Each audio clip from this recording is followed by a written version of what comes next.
Bom, ok, boa noite então para vocês, né? Boa noite aí para a turma AD02NA, da disciplina Pesquisa de Marketing. Tá? Então, boa noite, Alexandre, boa noite, Ana Kelly, tá? Boa noite, André, boa noite, Ananda, boa noite, o Bernal, que está aqui o nome, boa noite, Brenda, boa noite, Breno, Clarinha, Eduardo, Fernando, Jéssica, Cauane, Cauê, Larissa, ok, Lucas Gaia, Luciana, Marcos Eliseu, Matheus, Otoniel, Pedro Henrique, Roberta, Sávio, Stephanie, Tiago Lopes, Tiago Teixeira, Vitória, Afonso, Wagner, Muniz. E alguns que entraram agora, sejam todos bem-vindos. Eu peço desculpas aqui, nós atrasamos um pouquinho a entrada hoje, né? Ok, muito bem. Ah, é Murilo. Boa noite, Murilo, tá? Então, eu quero pedir desculpas, hoje tive um contratempo. Estou aqui em Castanhal, fazendo um seminário chamado Empretec, ok? E sejam todos bem-vindos, tá? Eu quero também aproveitar para parabenizar a vocês pela participação de vocês, né? A frequência nas aulas, ok? Show de bola, parabéns a todos pelo interesse, né? A gente espera que no próximo semestre, se Deus quiser e tiver tudo ok, né, em relação à pandemia, possamos retomar as nossas aulas no sistema presencial, normalmente, como era antes da pandemia, tá bom? Bom, então nós estamos falando aqui sobre a pesquisa descritiva. Uma das características é o levantamento da pesquisa, que pode ser o uso de questionário ou uso de formulário. E quando nós fazemos o uso do questionário ou formulário, nós podemos fazer perguntas abertas ou perguntas fechadas. As perguntas abertas são aquelas que o entrevistado ele tem a liberdade de responder o que ele quiser, né? Eu posso perguntar aqui, por exemplo, vou fazer uma pergunta aqui. Qual é a sua opinião sobre o time do Remo? Alguém quer responder? Pessoal, Não é o melhor do Norte. tá. Outra, alguém tem outra opinião?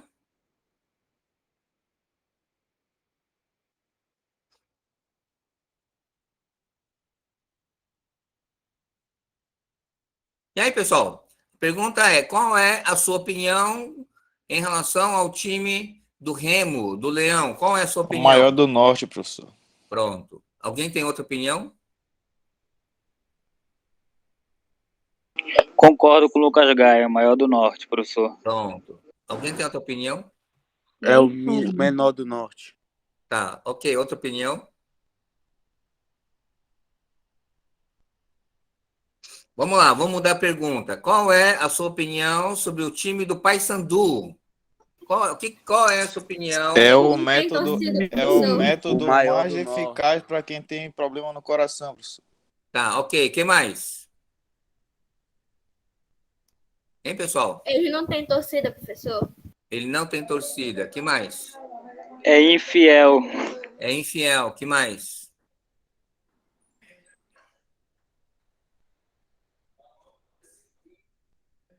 E aí, pessoal, mais alguém? Observe, eu fiz uma pergunta aberta e essa pergunta aberta, em poucos segundos, possibilitou respostas bem diferentes e bem divergentes, né? Então, a pergunta aberta, ela é muito ampla, porque você não tem ideia do que as pessoas vão responder, tá? Já quando você faz uma pergunta fechada, ela evita o que nós chamamos de variabilidade. Na verdade, se você fizer uma pergunta de múltipla escolha, você tem aqui o que nós chamamos de poucas alternativas, você só tem 5 alternativas, né? A prova que nós fazemos e aplicamos para vocês, ele utiliza que tipo de pergunta? Aberta ou fechada? Fechada. É fechada. A prova é fechada. A não ser que eu fizesse uma pergunta na prova, eu fizesse uma pergunta de caráter discursiva. Se eu fizer na prova uma pergunta de caráter discursiva, A discursiva é aberta ou é fechada? Aberta. Se for discursiva, é uma pergunta aberta, ok? Embora eu possa direcionar a temática na pergunta, ok?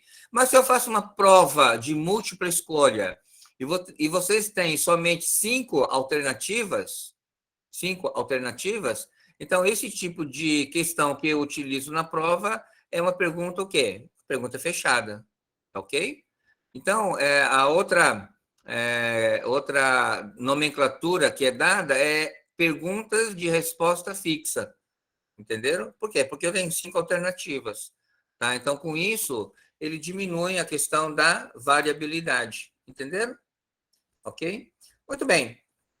Outra coisa também, uma outra vantagem de você fazer esse tipo de questionário é o que nós chamamos de codificação.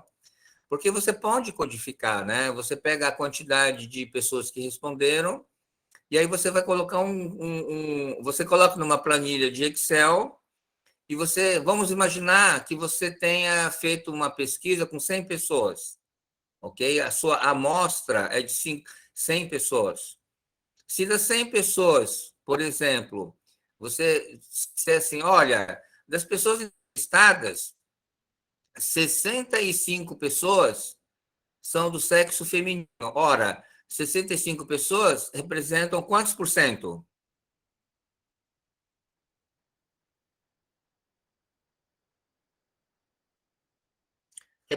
Se você tem Qual é o exatamente total, 100 professor?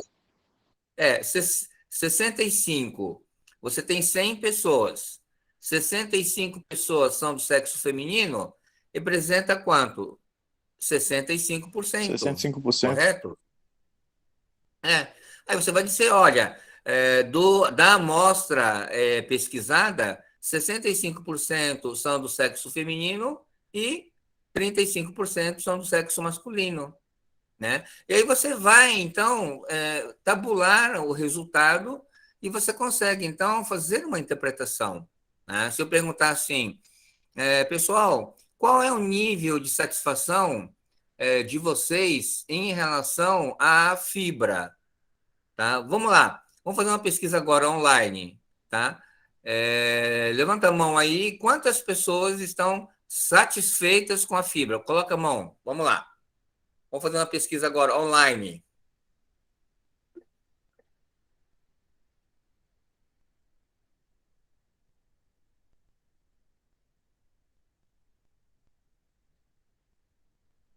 Olha aí, olha aí. Tá? Ó, ó. Mais alguém? Mais alguém? Tá? Então, o que eu vou fazer? Eu vou agora tabular o resultado. Né? Eu tenho aqui na sala, por exemplo, 30 alunos. 30 alunos. Tá? Se dos 30 alunos, por exemplo, 20 alunos levantarem a mão, seria quantos por cento? Como é que calcula a porcentagem? Eu tenho 30 alunos e 20 alunos levantaram a mão. Seria quantos por cento? E como é que se calcula aqui o percentual?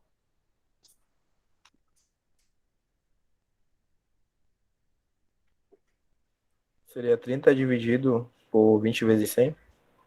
Você pega, tem várias alternativas, né? A alternativa mais assim direta é você pegar 20, dividir por 30 e multiplicar por 100. Quanto que é 20 dividido por 30 vezes 100? Faz o cálculo aí.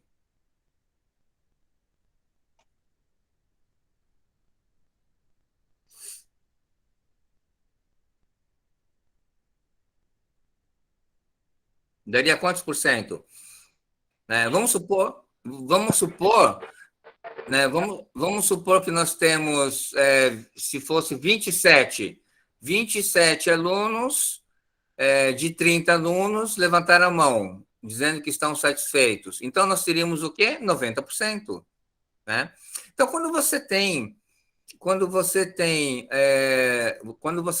um número, um quantitativo, você tem aqui um percentual, então você consegue aqui fazer uma interpretação dos dados. Fica muito fácil, é muito matemático. É por isso que ele é chamado aqui de pesquisa quantitativa. ok? A pesquisa quantitativa está trabalhando com números. De 100 pessoas, X pessoas aprovam, por exemplo, as aulas híbridas, que são aulas presenciais e aulas gravadas. X% concordam, por exemplo, X% dos alunos concordam em retornar às aulas presenciais, ok? Então, por exemplo, o professor Wilson, quando ele iniciou esse segundo bimestre, ou quando foi no bimestre anterior, ele fez uma pesquisa com vocês. Ele fez uma pesquisa com todas as turmas, ok? Então, nós tivemos turmas lá na Fibra, no curso de administração, que praticamente 90%, 99% dos alunos, eles não concordaram em ter aulas presenciais. Nós tivemos, por exemplo, alunos do sexto semestre, que a grande maioria não concordou em ter aulas presenciais. Nós tivemos, por exemplo, alunos do oitavo semestre que eles também não concordaram com o retorno das aulas presenciais, ok? Para dizer a verdade, a única turma do curso de administração que concordou, que desejou ter as aulas presenciais, foi a turma de vocês, ok? E a turma de vocês é a turma que, quando nós temos as aulas presenciais, é a turma que tem o maior quantitativo de alunos. Pode perceber, quando a gente faz a aula no presencial, nós temos, 20 alunos, 30 alunos, dependendo, 35 alunos, ok? Nós tivemos um semestre que as pessoas pediram para ter aula presencial, e no início do semestre apareceram 4, 5 alunos, e ultimamente estava vindo um aluno, ou estava vindo 0 alunos, ok? Então, o professor Wilson fez uma nova pesquisa com a turma. Ele pediu para o representante da turma fazer uma pesquisa e perguntar: pessoal, vocês querem realmente ter aula presencial? Porque não está valendo a pena mobilizar um professor, sair da casa dele, ele vai até a Fibra, tem que ligar um ar-condicionado, tem que disponibilizar o funcionário, tem que ligar os equipamentos e vem um aluno, entendeu? Então, o representante desse semestre, ele fez novamente uma pesquisa, perguntou para os alunos, e eles concordaram que não faria sentido, não tinha sentido, por exemplo, a Fibra disponibilizar um horário para vir um aluno. Então, entre eles votaram e decidiram, e com base nessa pesquisa, esse semestre, eles cancelaram as aulas presenciais, entenderam? Só um minutinho.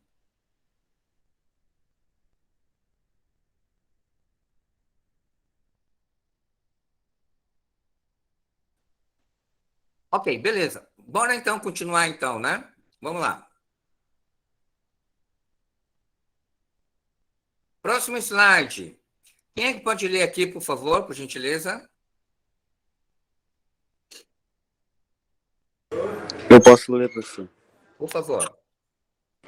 A desvantagem é que os entrevistados podem ser incapazes de dar informações desejadas ou ficar relutantes. Consideremos, por exemplo, perguntas sobre fatores motivacionais. Os participantes podem não ter consciência de seus motivos para escolher marcas específicas ou fazer compras em estabelecimentos determinados. Ok, muito obrigado, valeu. Então, aqui é uma desvantagem. Dependendo da pergunta, se for uma questão assim motivacional, ou se for uma pergunta, enfim, pode ser que, dependendo do tipo de pergunta, o interessado sinta à vontade para responder, ok? Então, é um tipo de desvantagem nesse sentido, tudo bem? Ok? Mas é bastante raro isso acontecer se você faz uma pergunta bem elaborada, ok? Esse outro slide, por favor, quem pode ler, por gentileza?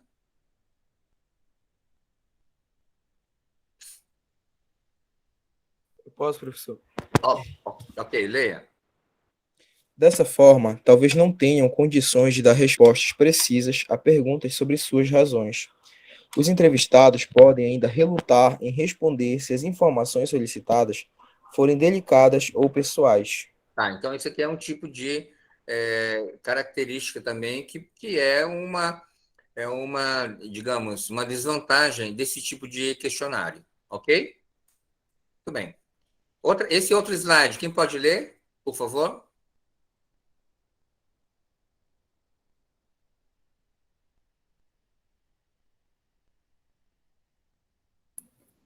Além disso, as questões estruturadas e as alternativas de respostas fixas podem resultar em perda da validade para certos tipos de dados, como crenças e sentimentos.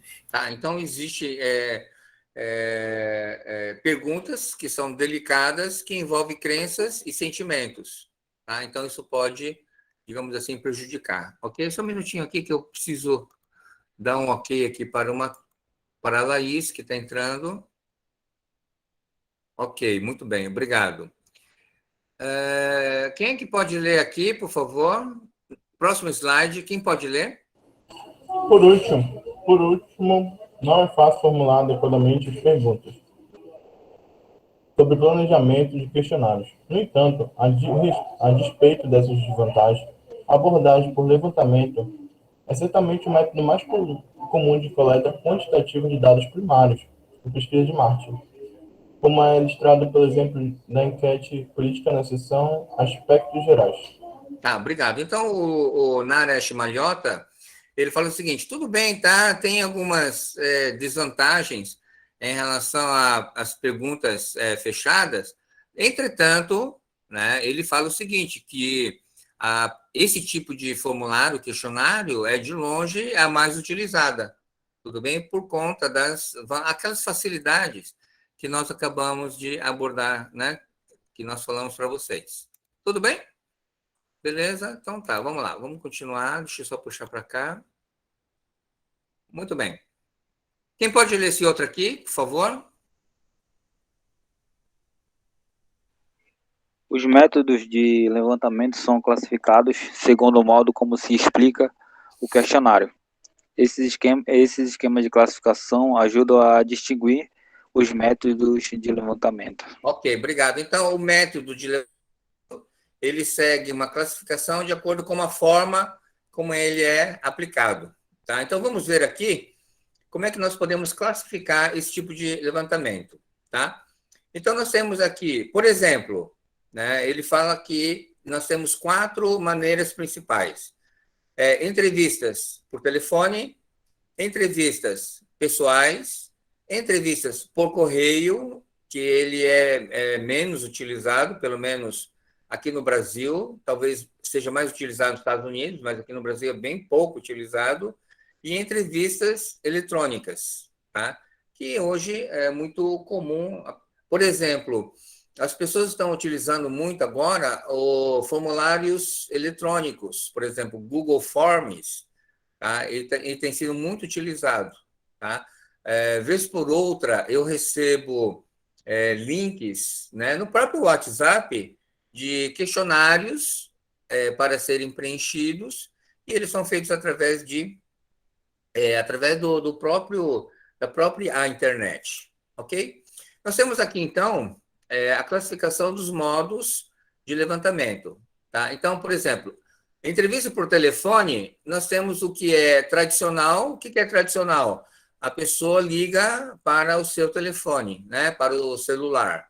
E, ao mesmo tempo, você tem assistida por computador, quer dizer, ou seja, ao mesmo tempo que a pessoa faz uma entrevista por telefone, o outro lado, o entrevistador, ele está colocando os dados no computador.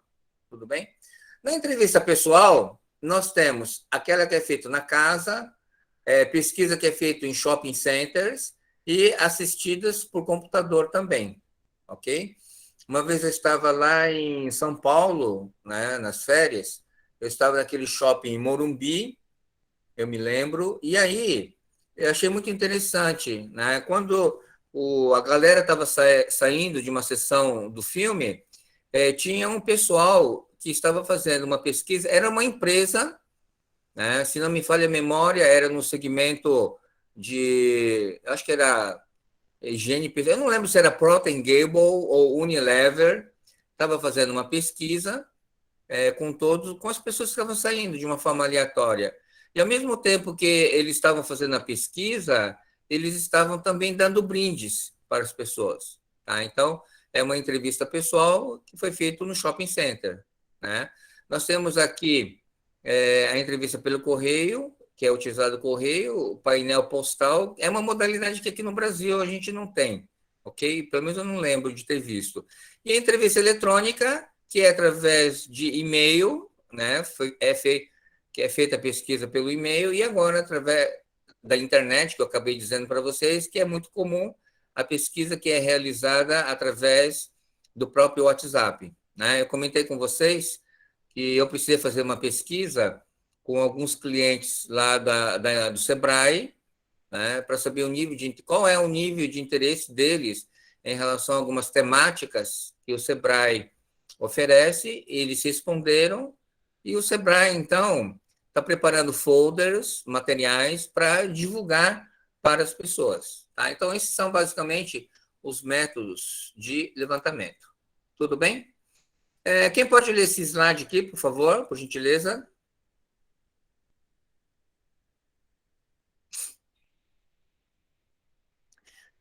Um de cada vez, para que não haja aglomeração, pessoal. Quem é que pode ler? As entrevistas telefônicas são ainda classificadas como tradicionais ou assistidas por computador, CAPT, computer, telefone. Ok, obrigado. Valeu, Larissa. Show de bola. Então, as entrevistas telefônicas são ainda classificadas. Alguém aqui na sala, por acaso, já recebeu esse tipo de entrevista, pessoal? Alguém já entrevistou vocês? Por telefone, por zap? Sabe, você levantou a mão. Você já recebeu uma entrevista, sabe? Do que foi? Já, professor, foi uma entrevista sobre um programa que eu estava utilizando de computador. Aí eles estavam fazendo entrevistas com os clientes para saber, por exemplo, por exemplo, eu assinei, né, um programa de computador. Sim. E aí ele estava perguntando, né, por exemplo, se eu via diferença, se eu estava satisfeito. Acho que foi pesquisando no caso de pós-venda. Sim. Pô, que legal, show de bola.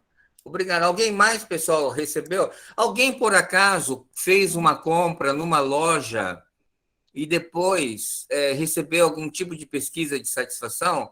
Tipo assim, sobre o atendimento? Alguém já recebeu, pessoal?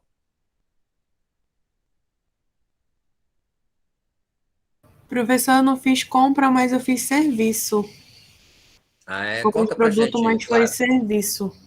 Como é que foi isso? É na esmalteria onde eu faço minhas unhas. E aí, depois que eu saí de lá, passou alguns minutos, eles mandaram um link e tal para responder algumas perguntinhas bem rápidas, assim, para saber o grau de satisfação. Como tinha sido o atendimento, se tinha gostado e tudo mais. Sim. Pô, que legal, Clara, legal. Né? E qual foi o seu sentimento quando você recebeu esse tipo de pesquisa? Assim, para mim, que sou da administração, eu gostei, né? Porque, assim, na minha cabeça, a empresa está tentando melhorar o máximo possível para atender seus clientes. Uhum. Muito bem, show de bola. Obrigado. Cauê, você levantou a mão também, Cauê? Onde eu fazia a sobrancelha, eles mandavam mensagem também no WhatsApp perguntando, fazendo feedback, como foi o atendimento, se eu gostei do resultado, essas coisas. Sim. Tá, eu pergunto para você, quando você recebeu, qual foi o seu sentimento? O sentimento satisfatório, vendo que a empresa não queria saber apenas do lucro, né, mas também saber da satisfação do cliente com a empresa. Legal, muito legal, né? Olha, vocês acabaram de dizer, né? Eu fiquei feliz, eu fiquei satisfeito, porque eu percebi que a empresa não está só interessada em vender, a empresa não está só interessada em tirar meu dinheiro, a empresa ela quer saber a minha opinião, ela quer saber o que eu posso fazer para que eu possa realmente, para que eu possa realmente melhorar, ok? Deixa eu parar aqui,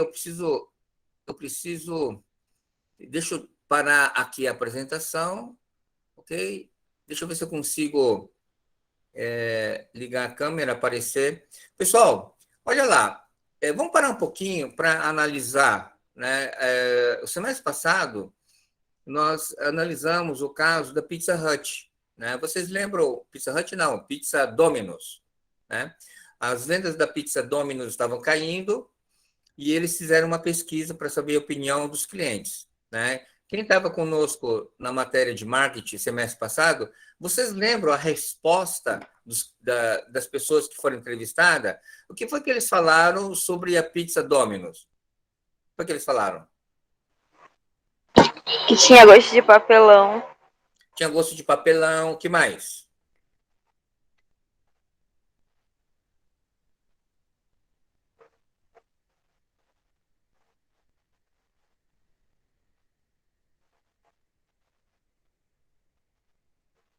E aí, pessoal, quem estava com a gente, conosco no semestre passado em marketing? O que os entrevistados da Domino's falaram sobre o sabor? O que eles falaram? Que era uma pizza horrível, que não tinha sabor, essas coisas. Falaram que a pizza era horrível. Tinha gosto de papelão. Tinha variedade também de sabores. Tinha gosto de papelão. Eles falavam assim, a pizza congelada é melhor. Vocês lembram disso ou não? Vocês lembram? Né? Aí eu pergunto para vocês, vocês acham que esse tipo de resposta é uma resposta que é agradável de ouvir ou é duro de ouvir? O que vocês acham?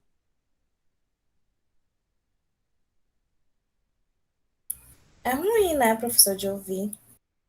É ruim de ouvir. Por que é ruim de ouvir, galera? Por exemplo, quando vocês ouvem uma crítica, né, na linguagem da administração, nós usamos o termo feedback para você, né?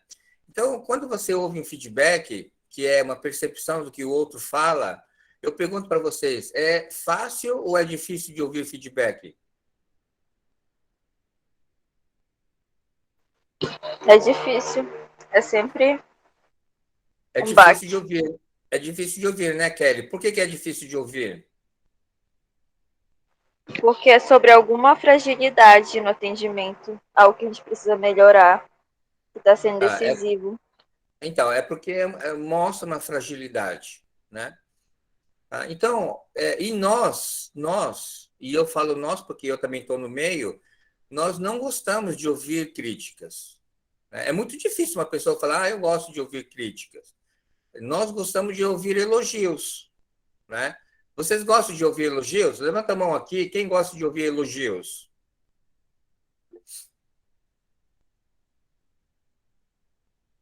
A maioria, tá vendo só? A maioria gosta de ouvir elogios, né? Elogios é gostoso de ouvir, tá? Mas, por exemplo, quando alguém faz uma crítica, quando alguém faz uma observação, quando alguém faz um feedback, é ruim de ouvir. Só que eu pergunto para vocês, em que momento nós crescemos mais? Nós crescemos mais quando ouvimos um elogio ou crescemos mais quando nós ouvimos um feedback? Qual dos dois? Se for uma crítica construtiva. Se for uma crítica construtiva, é verdade. Tem crítica que ela não é resultado de uma construção, né? Às vezes existem Professor? críticas que são destrutivas. Fale, quem quer falar? No caso, assim, ao meu ponto de vista, assim, eu tô só compartilhando um ponto de vista, assim, com a turma mesmo. Uma vez, eu não sei onde eu li, mas eu não sei onde eu li, acho que foi realmente, acho que em alguma rede social, um comentário eu achei muito interessante que ele falava assim sobre acho que era algum filósofo, alguma pessoa que falava que toda crítica ela é destrutiva. Aí quando ele falou isso, né, pessoas ficaram assim, tipo, como assim toda crítica é destrutiva? Ele falou assim, porque toda crítica ou ela vai destruir, no caso, a visão que você vai ter do seu produto, ou ela pode aumentar. Então ela vai ela vai destruir aquele conceito ou aquele preconceito que você tem sobre algo.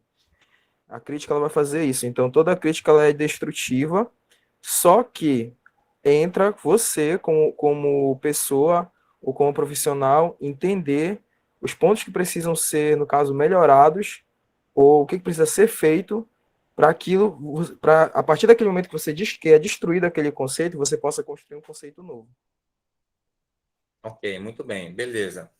Eu queria aproveitar aqui a fala do Sávio, e não sei se vocês têm acompanhado algumas reportagens que falam, por exemplo, sobre o bullying, né?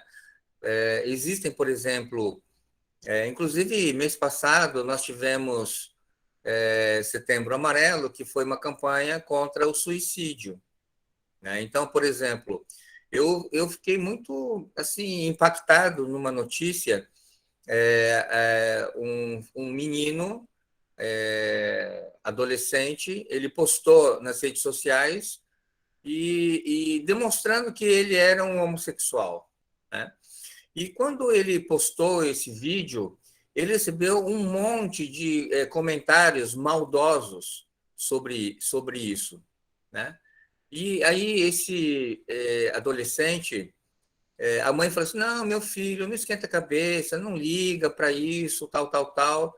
Só que esse menino, ele ficou a madrugada inteira, provavelmente, né, diz a mãe, provavelmente meu filho deve ter ficado acompanhando os comentários, né? E no final da madrugada, aquele menino se matou, né? Então, caramba, quando eu vi isso, eu fiquei bem impactado, né? Por quê? Porque é um tipo de crítica mordaz, né? Algumas pessoas, né, inclusive acho que saiu no Fantástico, né? Algumas pessoas mostrando o prazer que sentiam de falar mal das pessoas, entenderam? Então, existe também dentro da natureza do ser humano muita maldade também, ok? Agora é o seguinte, né? A pessoa que coloca qualquer coisa nas redes sociais deve estar preparada, né? Ok? Alguém aqui que trabalha Instagram, sei lá, as redes sociais, recebe pessoas que entram lá e fazem comentários maldosos? Alguém já foi vítima disso ou não? Hein, pessoal?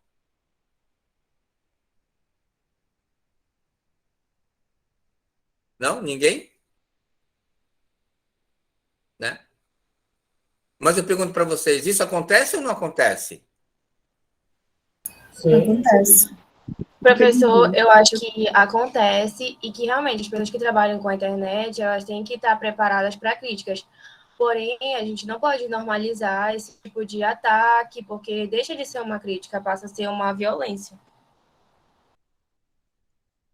É verdade. Não, ó, a Vitória falou uma coisa muito, muito verdadeira, né? Agora, sim, você falou uma coisa muito importante. A partir do momento que você tem uma rede social, ela é aberta, tá? Então, você precisa tem que ter maturidade, que algumas pessoas vão entrar e vão fazer comentários maldosos, tá? Então, a maturidade é que vai fazer com que você tenha um filtro, né? Para que você possa enfrentar esses comentários, tá? Mas olha, eu vou dizer uma coisa para vocês, tá? Eu vou contar aqui uma experiência pessoal que eu tive há uns 4 anos atrás, né? Há uns 4 anos atrás, eu fui convidado para ser síndico do prédio, né? A nossa vizinha, ela era síndica e ela falou assim: olha, Suzuki, você não quer ser síndico? Só um minuto, por favor, por gentileza.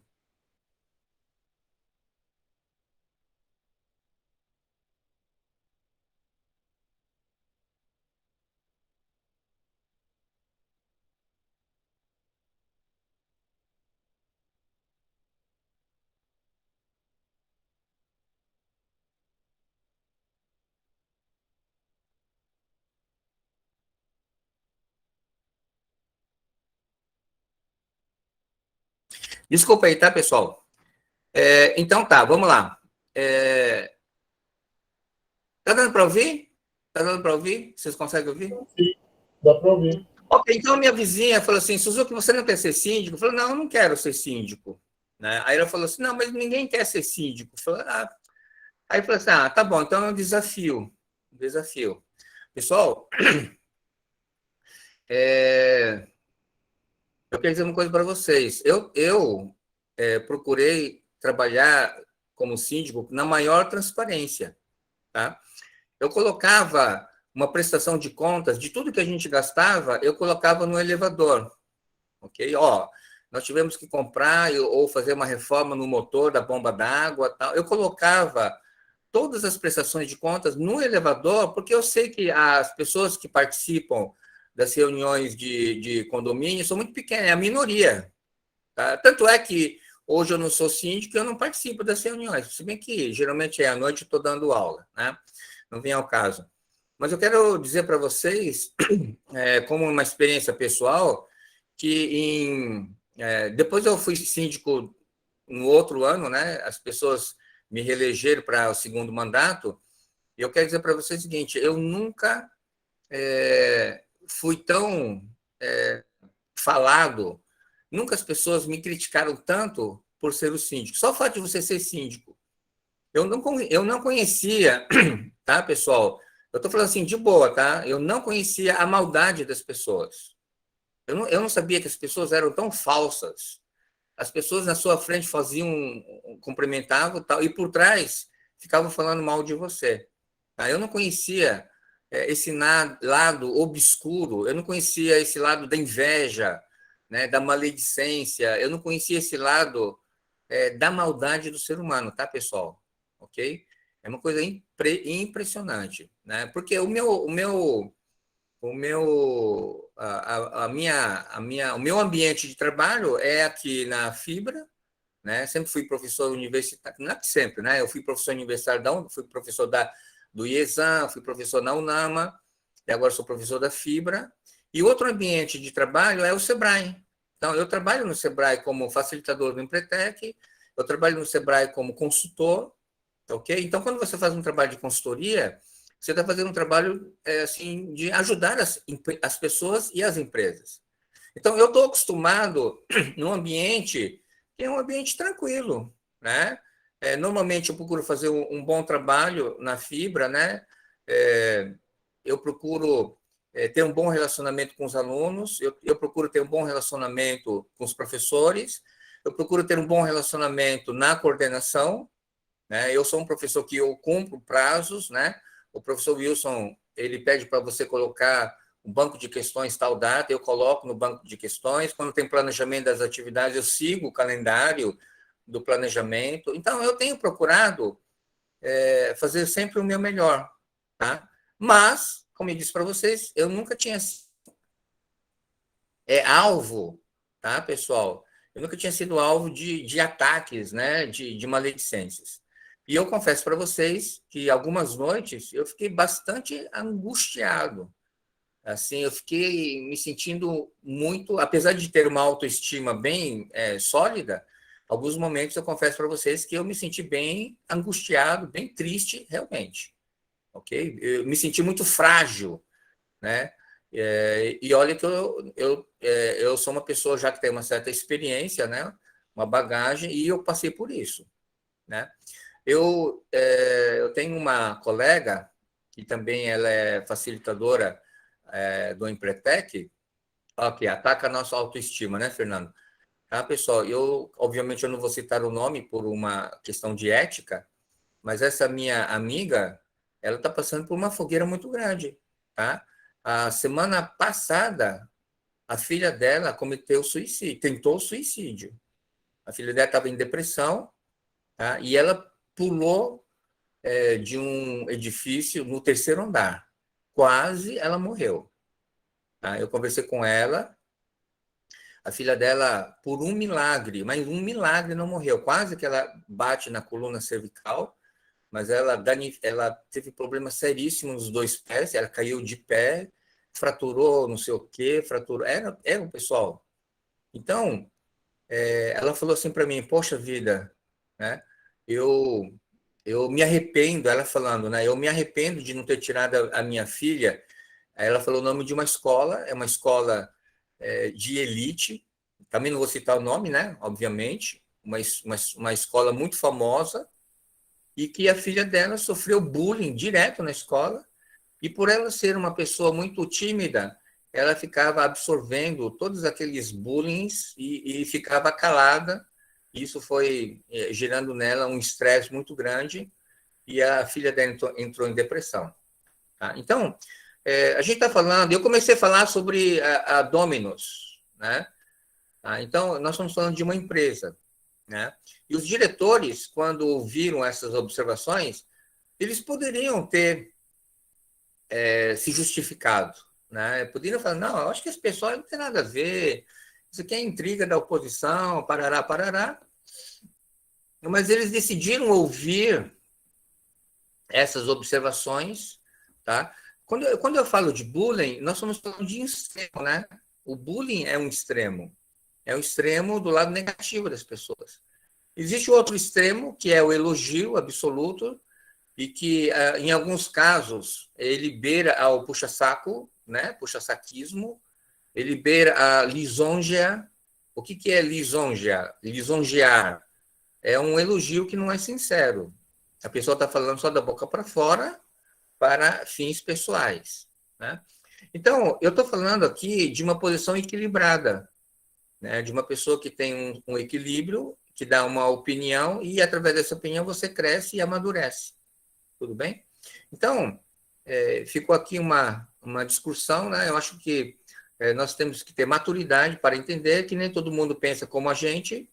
As pessoas podem pensar diferente de nós, tá? E que a questão da maturidade é você aceitar isso, tá? E outra coisa, né? Isso aqui é uma filosofia pessoal minha, ok? Eu acho que a gente não tem que ficar vivendo em função de outras pessoas, né? Eu acho que a gente não pode defender a nossa felicidade com base na opinião de outras pessoas. E isso está criando uma sociedade muito paranoica. Se você parar para analisar, por exemplo, tem gente que fica extremamente aborrecida ou triste ou chora porque as pessoas dão um dislike ou as pessoas abandonam ou as pessoas discordam ou fazem comentários mordazes, ok? Ora, eu acho que você não tem que depender a sua autoconfiança ou a sua segurança com base na opinião dos outros, os outros que se danem. Eu penso assim, as pessoas podem falar o que quiser da tua vida, mas os outros vão pagar a tua conta? Não, né? Claro que não. Então, o que eu quero dizer para você? Cara, viva a sua vida. Viva conforme aquilo que você acredita ser o correto, né? O Fernando está colocando aqui que ele concorda com isso. Então, a minha opinião é que você tem que viver em função de você, né? Eu pergunto para vocês, né? Quem que agora está pensando em você? Ninguém. Talvez a sua mãe, né? Talvez. Mas ninguém está pensando em você. Nós somos egoístas por natureza. Nós pensamos em nós mesmos. Ninguém fica pensando nos outros, ok? Então, eu sempre digo, né? Tem um psicólogo americano chamado Julian Rotter, que ele fala sobre... o Fernando está dizendo que ele está pensando nele mesmo, né? Então, esse psicólogo americano chamado Julian Rotter, ele fala assim, cara, temos que pensar o seguinte, é o que ele chama de autorresponsabilidade. É o locus interno. Então, eu sou responsável pelas minhas... nem Jesus Cristo agradou todo mundo. É verdade. Tá? Então, não tem dessa de você querer agradar todo mundo, né? Não faça isso. Por que você tem que ficar agradando os outros, né? Você tem que agradar a si mesmo, né? Fazer o seu melhor, aquilo que você acredita, os seus princípios, os seus valores, ok? Eu falei para vocês do equilíbrio, né?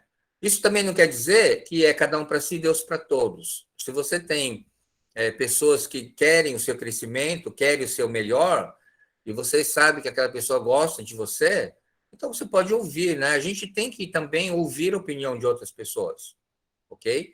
Então, se você está no meio de pessoas amigas, pessoas sinceras, né? Então você vai e você pode crescer se você ouve as pessoas. Quer dizer, para isso precisa ter humildade, né? Humildade de saber que você não é melhor do que ninguém, mas a humildade de saber que você também precisa crescer. Ok?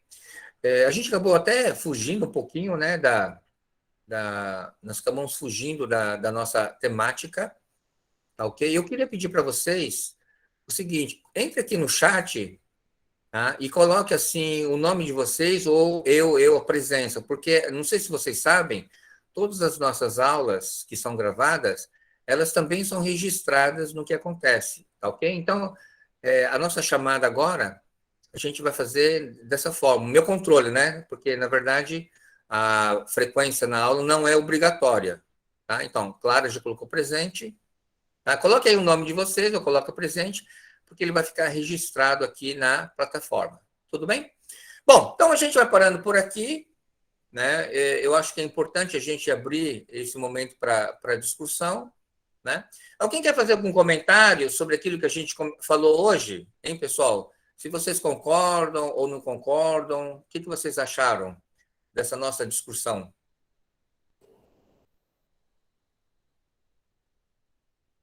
Como é, professor? Desculpa. Então, eu queria saber a opinião de vocês.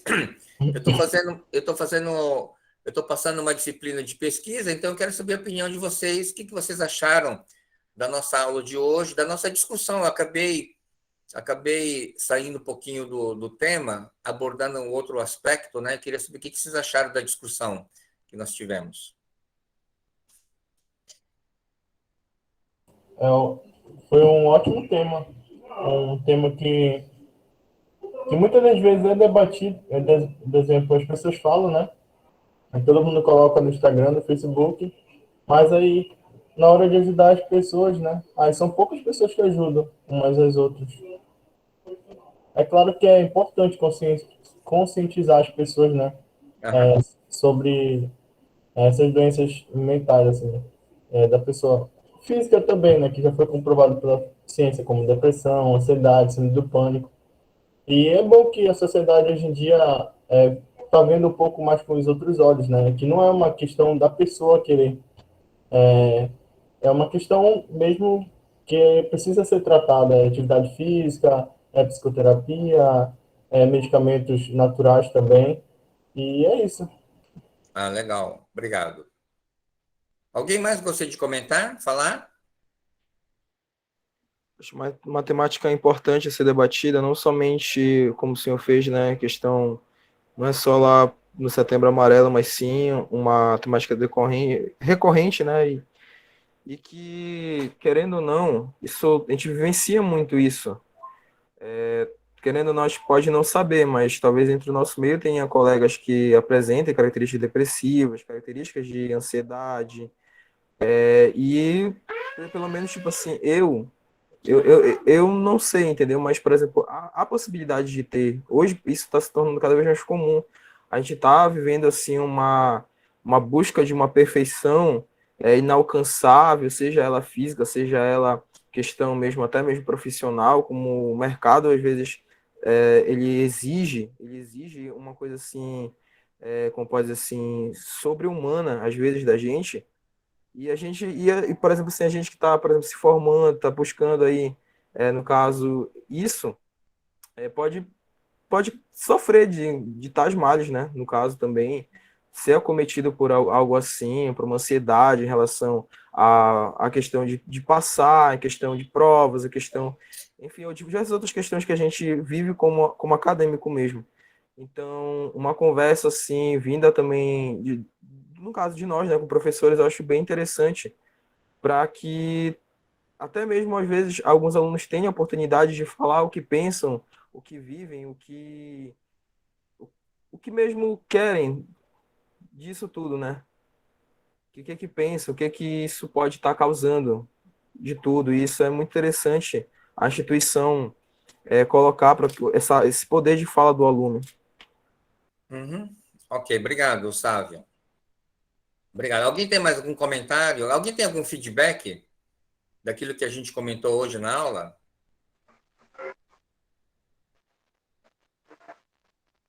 O senhor falou sobre o bullying, né, na questão da escola, só que não se chama bullying, né, na questão empresarial. Eu diria que é mais um abuso assim de poder. Eu vejo muito isso nas organizações, principalmente na que eu trabalho, que o líder ele acaba sendo muitas vezes assim uma ferramenta opressora, ao invés de se juntar à equipe. Ele acaba sendo usado mesmo. pela hierarquia e amassando a equipe, em vez de ir lá e produzir junto, botar a mão na massa. Acaba criando assim uma desarmonização total, um lugar assim onde não é legal trabalhar, onde a gente vai passar a maior parte do tempo. E que infelizmente às vezes não tem ninguém assim para regularizar ele. Por exemplo, um RH presente. Eu vi muito tipo essa parte do bullying puxando assim para a vida profissional, né? É verdade, Ana. Isso que você falou, ele se caracteriza um assédio, né? Pode ser um assédio moral, pode ser um assédio, abuso de poder, como você falou. E as pessoas que estão abaixo não têm coragem de falar, ou não tem, sentem que não tem. Tipo assim, eu não vou nem falar, porque se eu falar ou me manifestar, eu corro risco de ser demitido ou Pois demitida. é. Às vezes nem tem conhecimento suficiente, dependendo do nível de trabalho que você está tendo, né? Se é o nível médio, técnico ou superior. Acaba só deixando a onda levar mesmo. É verdade. O que você falou é verdade. E isso traz um impacto muito negativo para o ambiente da empresa. O Sim, clima sim. organizacional da empresa é horrível, porque as pessoas vivem com medo, né? Além de as pessoas viverem com medo, ou Kelly, isso estimula na empresa a cultura do puxa-saquismo, né? As pessoas ficam puxando o saco Sim, da sim. pessoa, né? E a pessoa fica se achando, porque tem gente que fica puxando o saco, ela acaba acreditando nessas mentiras, ok? E você acaba criando facções, né? Panelinhas dentro da empresa. Quem está na panelinha se Sim. dá bem, e quem está fora da panelinha se ferra. Né? É bem complicado isso, né? Ok? Até Muito bem, tava. Teve um trabalho em TGA que era sobre isso mesmo. tudo bem. Pessoal, então a gente vai parando por aqui, tá? Parabéns aí pela discussão, parabéns pela participação, obrigado pela participação de vocês, tá? Eu acho interessante que vocês possam aproveitar as aulas para se manifestar. Às vezes você fica com medo de dar a sua opinião e fica, eu não vou pagar mico, eu não quero falar. Não, pessoal, aproveita as oportunidades que os professores estão dando para participar, para dar opinião, para se manifestar. Tá? É uma forma que você tem de você crescer aqui dentro, né? Se tem um lugar que você pode errar, ou sei lá, é dentro da academia, porque lá fora no mercado de trabalho é bastante rigoroso, tá bom? Então, eu quero desejar uma boa noite a todos, tá? A gente vai estar presencialmente na semana que vem, tá bom? Grande abraço, então, sucesso para vocês, tudo de bom, boa noite, valeu, muito obrigado. Boa noite, professor. Boa noite, professor. Boa noite. Boa noite.